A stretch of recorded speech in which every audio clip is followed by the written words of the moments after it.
الشيطان اللعين الرجيم بسم الله الرحمن الرحيم رب اشرح لي صدري ويسر لي أمري واحلل عقدة من لساني يفقهوا قولي الحمد لله رب العالمين الصلاة والسلام وتحية والإكرام سيدنا ومولانا وشفيع ذنوبنا بالقاسم مصطفى محمد اللهم صل على محمد وعلى أهل بيته الطيبين الطاهرين المعصومين المظلومين ولعنة الله على أعدائهم أجمعين أما بعد فقد قال رسول الله صلى الله عليه وآله وسلم أنا مدينة العلم وعلي بابها اللهم صل على محمد وعلى محمد بابا سے بلند صلوات آپ اللهم صل على محمد وعلى محمد آپ لوگ کو زحمت نہ ہو میرے سامنے ہے مخاطب آپ سامنے ہے تھوڑا تاکہ ہمیں یہ لگے کہ آپ کے سامنے پڑھنے کے میرے سامنے نہیں وہاں سامنے ابھی اور ارے وہ آئیں گے ادھر جو آئے گا وہ اپنا ایڈجسٹ ہو جائے گا لیکن کم از کم آنے والے کو انتظار نہ کریں اسی لیے ہم کہتے ایک بار آواز بلند صلوات اللهم صل على محمد وعلى محمد عزیزان محترم پروردگار عالم نے ہم سب کو اتنی مہلت دی جس نے اس کائنات کو بنایا چاند ستارے سورج جو ایک اپنے وقت پر نکلتا ہے اور ایک وقت پر ڈھل جاتا ہے یعنی یہ سورج کا نکلنا اور یہ چاند کا نکلنا اور اپنے وقت پہ ڈوب جانا یہ بتاتا ہے کہ یہ کائنات کو چلانے والا کوئی نہ کوئی موجود ہے عزیزان محترم ہر مسلمان کا عقیدہ اس بات پر ہے کہ خدا موجود ہے جس کے قبضہ قدرت میں یہ پوری کائنات چل رہی ہے عزیزان محترم ہر مسلمان کو یہ بھی پتا ہے کہ پروردگار عالم نے اگر اس کائنات کو بنایا تو کس کے صدقے میں بنایا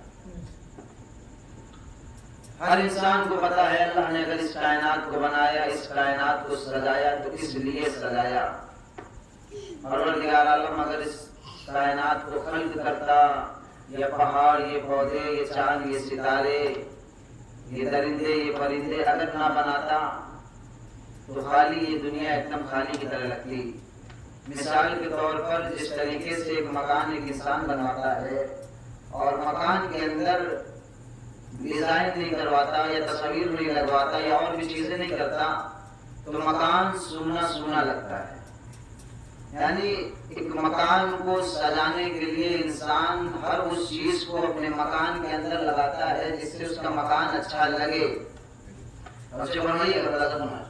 اس لیے تاکہ اس کا مکان اچھا لگے کوئی دیکھے تو ان کا مکان اچھا لگ رہا ہے جب یہ چھوٹا سا انسان اپنے مکان کو بنانے کے بعد مکان کی اتنی تیاری کرتا ہے اور وہ پروردگار عالم جو اتنی بڑی کائنات کو خلق کر کے اس کو نہ سجائے ایک صلوات پڑھیں محمد وعلى محمد عزیزان محترم وہ پروردگار عالم اس نے کہا کہ اللہ کے دو طریقے کے کلام ہوتے ہیں اندازہ فرمائیے گا اللہ کے دو طریقے کے کلام ہوتے ہیں ایک کلام کا نام ہے جیسے آیت جس کا ہم کہتے ہیں قرآن مجید کے اندر جو کچھ بھی آیا ہے اس کو پروردگار عالم نے خود کہا ہے جبرائیل کے ذریعے کہلوایا ہے دوسری چیز کیا ہے اس کو کہتے ہیں حدیث قدسی جو میں بھی آپ کے سامنے ذکر کیا ہے پروردگار عالم نے کیا کہا کہ ہم نے اس کائنات کو اگر خلق کیا ہے اس کائنات کو اگر بنایا ہے تو کس کے لیے بنایا ہے اے رسول آپ کے لیے یہ کائنات کو اگر خدا نے بنایا ہے تو رسول اعظم کے لیے یعنی محمد مصطفیٰ کے لیے بنایا یہ کس کا جملہ ہے؟ پروردگار عالم حدیث قدسی کے اندر. اب پروردگار عالم رکتا نہیں ہے یہاں پر، توجہ فرمائیے. اب اللہ آگے بڑھ کے کہتا ہے اے رسول ہم نے تم کو اس لیے بنایا تاکہ مجھے علی کو بنانا تھا. ہم نے تم کو اس لیے بنایا تاکہ علی کو بنا سکے. اب پروردگار یہاں پر بھی نہیں بول رہا ہے، حدیث قدسی میں دیکھیے آپ.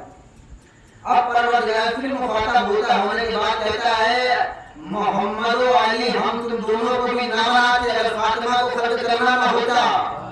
اس کا مطلب کیا ہے کہ اگر اہل بیت کو خلق کرنا نہ ہوتا تو پروردگار عالم اس کائنات کو خلق نہ کرتا.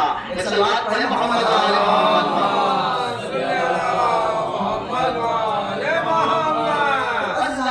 سب سے پہلے آپ یہ سمجھ لیجئے کہ اللہ نے اس کائنات کو بنایا کس کے لیے؟ اس لیے اس کائنات کے اندر ہر ایک چیز بغیر مقصد کے لیے پیدا کی ہے. یا آپ یہ کہہ دیں کہ پرندہ چل رہا ہے یا درندے، کوئی بھی چیز ہے کچھ نہ کچھ مقصد تھا پروردگار عالم کا جس کی وجہ سے اس نے خلق کیا. اب آئیے حدیث کی طرف میں نے جس حدیث کی تلاوت کی اس میں رسول اعظم کیا ارشاد فرماتے ہیں انا مدینۃ العلم وعلی بابها. مسلمانوں کو اس چیز کو سوچنا چاہیے، سمجھنا چاہیے کہ اللہ خود کہہ رہا ہے کائنات کو خلق کیا رسول کے لیے، اس کے بعد علی کے لیے، اس کے بعد فاطمہ الزہرا کے لیے. اب رسول کہہ رہے ہیں انا مدینۃ العلم وعلی بابها، میں شہر علم ہوں علی اس کا دروازہ. جو فرمائے گا میں شہر علم ہوں علی اس کا دروازہ. اچھا یہ حدیث آپ اہل سنت یا کوئی بھی معتبر کتاب کی بات کرو، ہر معتبر کتاب کے اندر یہ حدیث مل جائے گی انا مدینۃ العلم وعلی بابها، میں شہر علم ہوں علی اس کا دروازہ. اور اگر آپ نے سنا ہو تو فلاں ان کی چھت بنا دیا، فلاں نے ان کو دروازہ بنا دیا، فلاں نے ان کو یہ بنا دیا. یعنی حدیث بک سے اہلی آپ دیکھیں یہاں پر رسول نے خالی اتنا فرمایا انا مدینۃ العلم وعلی بابها، میں شہر علم ہوں علی اس کا دروازہ. لیکن اب کسی اور کی فضیلت چھوڑنا تھا صاحب نے تو کہا فلاں کی چھت ہے، فلاں کی کھڑکی ہے، فلاں کے یہ ہے. تو مقصد کو یہ بھی نہیں معلوم کہ شہر کی چھت ہوتی ہے. ایک صلوات پڑھو محمد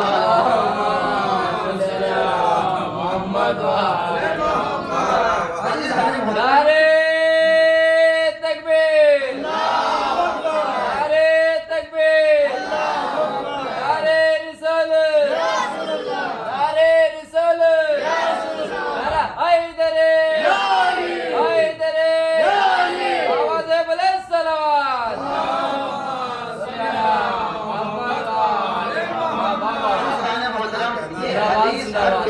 پائی جاتی ہے. ہم نے تحریک میں کیا دیکھا کہ کچھ ان کے چاہنے والوں نے حدیث کو پڑھنا شروع کر دیا.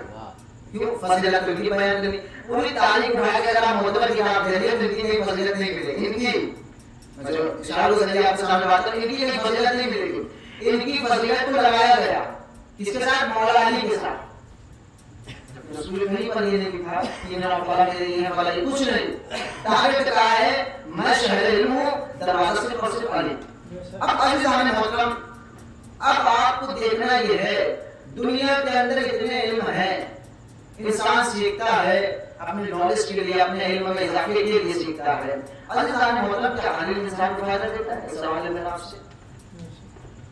ایک ڈاکٹر بن رہا ہے، انجینئر بن رہا ہے، ایجوکیٹ ہے، کوئی بھی لائن کا انسان ہو، کیا ہر علم انسان کو فائدہ دیتا ہے؟ یہ بھی سوال ہے کہ ہر علم انسان کو فائدہ نہیں دیتا. اگر آپ کے علم کے اندر وہ علم آپ کے اندر نہیں، صلوات پر محمد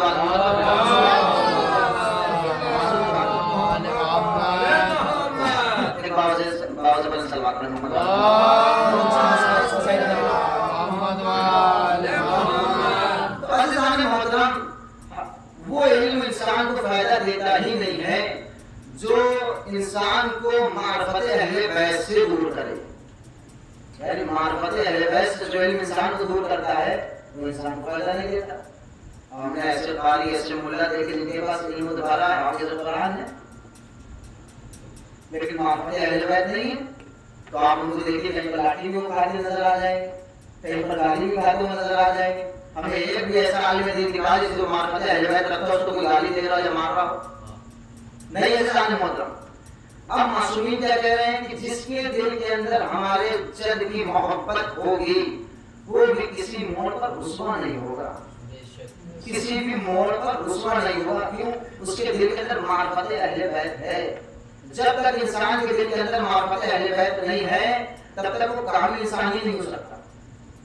ایک انسان علم سیکھ رہا ہے لیکن اہل بیت کے علم سے غافل ہے، اہل بیت نے کیا کہا، اس مقصد کے تحت کہا، اس کو ہم نے اتارا نہیں اپنے اندر۔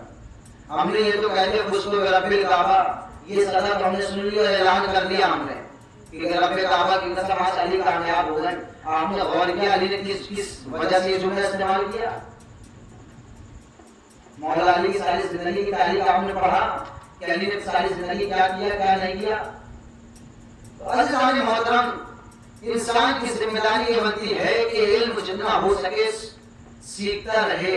حد یہ ہے کہ اگر اسے چین تک بھی جانا پڑے تو علم سیکھے۔ قرآن کے اندر لفظ 3 آیا، 3 سے اللہ تفسیر دیتی ہے کہ چین تک، یعنی انسان علم اگر سیکھنا چاہے تو چین تک جائے تو جانا پڑے اسے جائے وہ۔ اب آئیے سماج اور معاشرے کے اندر اگر ہم دیکھیں ہمارا بچہ کیا ہے، باہر کھیل رہا ہے، کود رہا ہے، ماں باپ سے ہم نے سوال کیا کہ کیوں نہیں پڑھ رہا ہے بچہ آپ کا؟ مولانا ایک دن لڑتا ہے یہ کام نہیں کرے گا تو ہمارے گھر چولہا نہیں چلے گا، ہمارے گھر کا چولہا نہیں چلے گا۔ عزیزان محترم، یہاں پر حالات حاضر کے حوالے سے کچھ جملے پیش کر رہا ہوں کہ لعنت ہے ایسی اولاد کے اوپر، لعنت ہے ایسے گھر کے اندر جس کے پڑوسی پریشان ہو علم کی وجہ سے وہ اسے دے نہ رہا۔ اللہ نے آپ کو اتنا نوازا، آپ کو پتا ہے کہ ہماری منتھلی سیلری اتنی ہے، اگر ان میں سے کسی غریب بچے کو پڑھا دیں گے یا اس کی منتھلی فیس اگر ادا کر دیں گے تو ہمارے خزانے میں کمی تھوڑی ہونے والی ہے، کمی نہیں ہو سکتی۔ لیکن اب یہ آج اس چیز سے معافی ہو چکی ہے۔ ہمارے بغل کا بچہ، وہ بچہ جو 8 برس کا ہے، 10 برس کا ہے، 9 یا 10 سال کا ہے، علم سے محروم ہے۔ یقین مانیے والا فرماتے ہیں یتیم وہ انسان نہیں جس کا باپ مر جائے، یتیم وہ بچہ نہیں ہے جس کا باپ مر جائے، یتیم وہ نہیں ہے جس کی ماں مر جائے، بلکہ یتیم وہ ہے جو علم سے غافل ہو جائے۔ صلوات کریں محمد صلی اللہ علیہ وسلم۔ یتیم وہ ہے جو علم سے دور ہو جائے۔ لہذا یہ یاد رکھیے گا ایک وقت آپ کھانا نہ کھائیں لیکن علم ضرور سیکھیں۔ اس لیے علم ایک ایسی چیز ہے جو آپ کا مال ختم ہو سکتا ہے لیکن علم ختم نہیں ہو سکتا۔ انسان آپ کا سب کچھ تو چھین سکتا ہے لیکن علم نہیں چھین سکتا۔ تو عزیزان محترم، اصل کچھ علم ایسے بھی ہیں جو انسان حاصل کر لیتا اس کو فائدہ نہیں دیتا۔ امام جعفر صادق علیہ السلام کے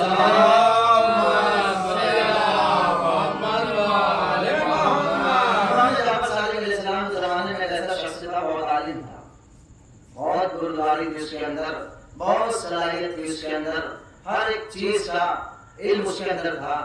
امام کے پاس آتا ہے، آنے کے بعد کہتے ہیں مولا ہم نے ہر ایک چیز کا علم تو حاصل کیا، میرے پاس فقہ بھی ہے، اصول بھی ہے، عقائد بھی ہیں، ہر ایک چیز کا علم ہے، لیکن پھر بھی میرے ذہن کے اندر ایسی مشغولیت ہوتی ہے کہ مجھے ایسا لگتا ہے کہ ایک علم سے معافل ہے، جبکہ سب علم ہم سیکھ چکے ہیں مولا، لیکن پھر بھی مجھے ایسا احساس ہوتا ہے کہ ایک ایسا علم باقی ہے جس سے ابھی ہم محروم ہیں، دور ہیں۔ امام جعفر صادق علیہ السلام مسکراتے مسکراتے جواب دیتے ہیں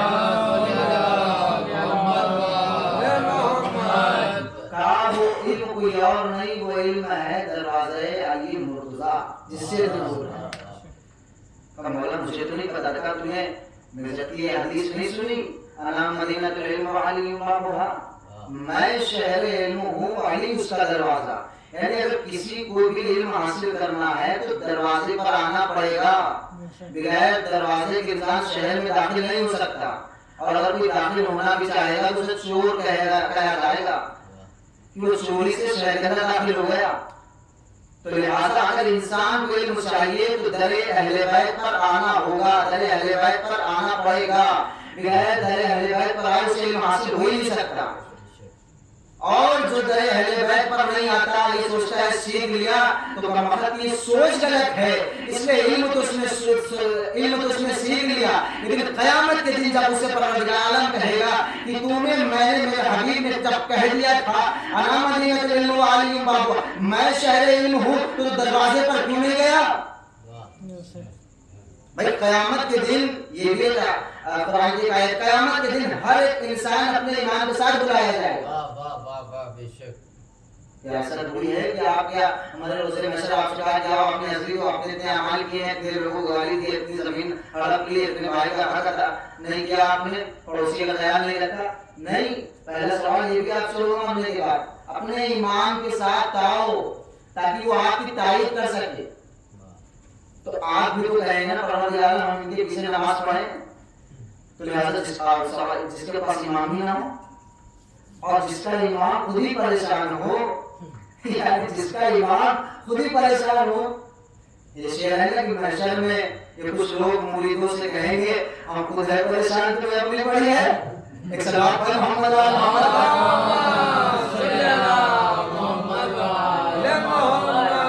بھائی جن کا امام ہی غلط ہو شروع سے، علی نہ ہوتے تو میں اعلیٰ ہوتا۔ بھائی 70 مرتبہ کہا، 70 ایک دو مرتبہ نے 70 مرتبہ تعریف لکھ رہی ہے، اگر یہ نہ ہوتے تو ہم ہلاک ہو جاتے۔ اب یہ میں کہہ دیا تو میں بتاتا چلوں کہ ذہن میں پلٹا دیا کہ خلیفہ دوم کے پاس سوال آیا، کیا سوال آیا؟ کہ حضور سوال ایسا ہے کہ میں کچھ دن کے لیے چلا گیا تھا، لوگ مجھے اب یہ کہہ رہے ہیں کہ تو میرا بادشاہ نہیں ہے، وزیر یہ کہہ رہا ہے میں بادشاہ ہوں جبکہ یہ میرا وزیر ہے۔ توجہ بھائی، یہ میرا وزیر ہے، میں بادشاہ ہوں۔ خلیفہ دوم کے پاس آیا سوال کہ مجھے سمجھ میں آیا، بتائیے یہ وزیر ہے لیکن یہ جھوٹ بول رہا ہے، انصاف آپ کریے کہ یہ وزیر ہے میں بادشاہ ہوں، لیکن اس بات کو یہ رہا ہے، یہ کہہ رہا ہے میں بادشاہ ہوں آپ وزیر ہیں، جھوٹ بول رہا ہے سماج کے سامنے، معاشرے کے سامنے۔ خلیفہ دوم پریشان، ابھی کر بھی کیا سکتے ہیں، 70 مرتبہ تھوڑی سی کہا اللہ کو عمر صلوات پڑھو محمد وعلی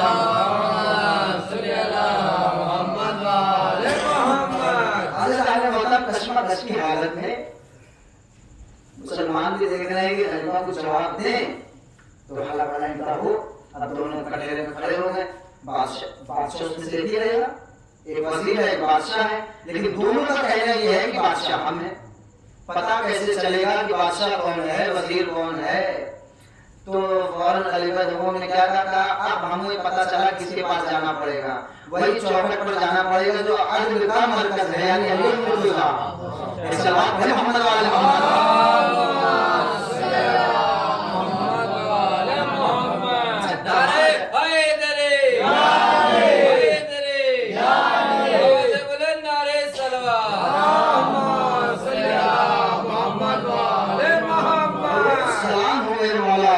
ان کا انصاف بھی کس طریقے کا تھا۔ میرے مولا کے پاس سوال آیا، آنے کے بعد خلیفہ دوم کہتے ہیں علی مرتضیٰ سوال ایسا ہے، میرے پاس آج سوال یہ آیا ہے، یہ دو شخص ہیں، دونوں کی شرط یہ ہے، دونوں کا کہنا یہ ہے کہ بادشاہ میں ہوں جبکہ ان میں سے ایک وزیر ہے ایک بادشاہ ہے۔ مولا علی نے فوراً حکم دیا کمبر دیوار کے اندر دو سوراخ پیدا کرو، توجہ فرمائیے، دیوار کے اندر دو سوراخ پیدا کرو اور ان سوراخ کے اندر ان دونوں کا سر ڈال دو۔ کمبر جاتے ہیں، جانے کے بعد دونوں کا سر سوراخ کے اندر ڈال دیا، دیوار کے اندر جو سوراخ کی گئی۔ اب خلیفہ بھی تھے ساتھ میں اور نظام بھی ساتھ میں تھا، وہ دیکھ رہا تھا کہ علی مرتضیٰ کا انصاف کیسا ہے، اب علی مرتضیٰ عدل کیسے کریں گے۔ اب علی صاحب نے محترم علی نے حکم دے دیا کمبر جا کے دونوں کا سر دیوار کے اندر ڈال دیا۔ ڈالنے کے بعد کچھ دیر کے بعد مولا علی کیا ہے بات میں مشغول ہو گئے، کسی ہو گئے، بات کرنے لگے لوگوں سے۔ اب جو دونوں سر ڈالے تھے خلیفہ بھی دیکھ رہے تھے علی سے جواب دیں تاکہ ایک مقرر کیا جائے۔ مولا علی کا دیکھیں یہاں پر انصاف کس طرح، کچھ دیر کے بعد جب دونوں پریشان ہو گئے سر ڈالے دیوار کے اندر، اس میں جو چوٹ کھانا ہے وزیر جو جھوٹ بول رہا تھا، کچھ دیر کے بعد مولا علی نے مجھے کمبر جا کے وزیر کا سر کاٹ دو۔ کمبر جا کے وزیر کا سر کاٹ دو۔ یہاں پر رکے جملہ کہنا چاہتے یعنی مولا علی کے چاہنے والوں کے پاس بھی کتنی پاور ہوتی ہے، وہ یہ پہچان لے کون بادشاہ ہے کون وزیر ہے، کون حسینی ہے کون یزیدی ہے۔ صلوات پڑھے